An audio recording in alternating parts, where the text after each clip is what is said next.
मित्रों, आज हम आपको सुनाने जा रहे एक ऐसी कथा जिसमें भगवान भोलेनाथ अपने एक सच्चे भक्त की परीक्षा लेते हैं। यह है भोलेनाथ की परीक्षा। प्राचीन समय की बात है। एक गांव में गोपाल नाम का गरीब किसान रहता था। उसकी आर्थिक स्थिति कमजोर थी, लेकिन उसका मन भगवान शिव की भक्ति में सदैव लीन रहता। हर सोमवार वह नदी में स्नान कर मंदिर जाता और बेलपत्र, जल और धतूरा अर्पित करता। गोपाल के पास पूजा के लिए कोई भव्य वस्त्र या महंगे फूल नहीं होते, लेकिन उसकी सच्ची भक्ति और निर्मल थी।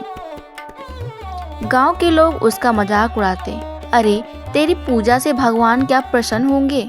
ना कोई सोना चांदी, ना कोई महंगी भेंट, लेकिन गोपाल बिना विचलित हुए अपने भोलेनाथ की सेवा करता रहा। एक दिन माता पार्वती ने शिवजी से कहा, स्वामी, आप कहते हैं कि आपको केवल भक्ति चाहिए, लेकिन क्या होगा यदि भक्त को कड़ी परीक्षा दी जाए, या वह तब भी उतना ही अडिग रहेगा। भोलेनाथ मुस्कुराए और बोले, चलो आज हम अपने इस भक्त की परीक्षा लेते हैं।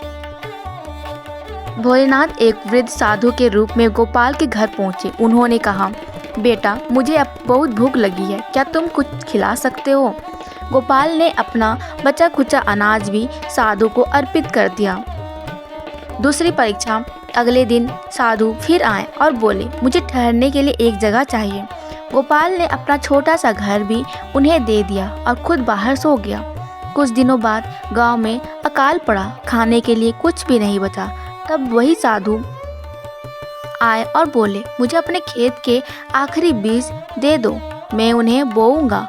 गोपाल ने बिना सोचे समझे वह भी दे दिया। उस रात साधु ने अपना वास्तविक रूप प्रकट किया। भोलेनाथ और माता पार्वती उनके सामने प्रकट हुए और बोली, गोपाल, तुम्हारी भक्ति और त्याग ने हमें प्रसन्न कर दिया है। भोलेनाथ ने आशीर्वाद दिया, तुम्हारे घर में कभी अन्न की कमी नहीं होगी और तुम्हारा नाम सदा भक्तों में लिया जाएगा।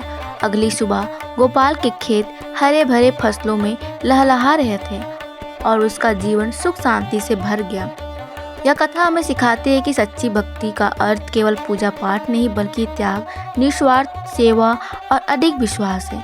भोलेनाथ अपने भक्तों की परीक्षा लेते हैं, लेकिन अंत में उन्हें असीम आशीर्वाद देते हैं।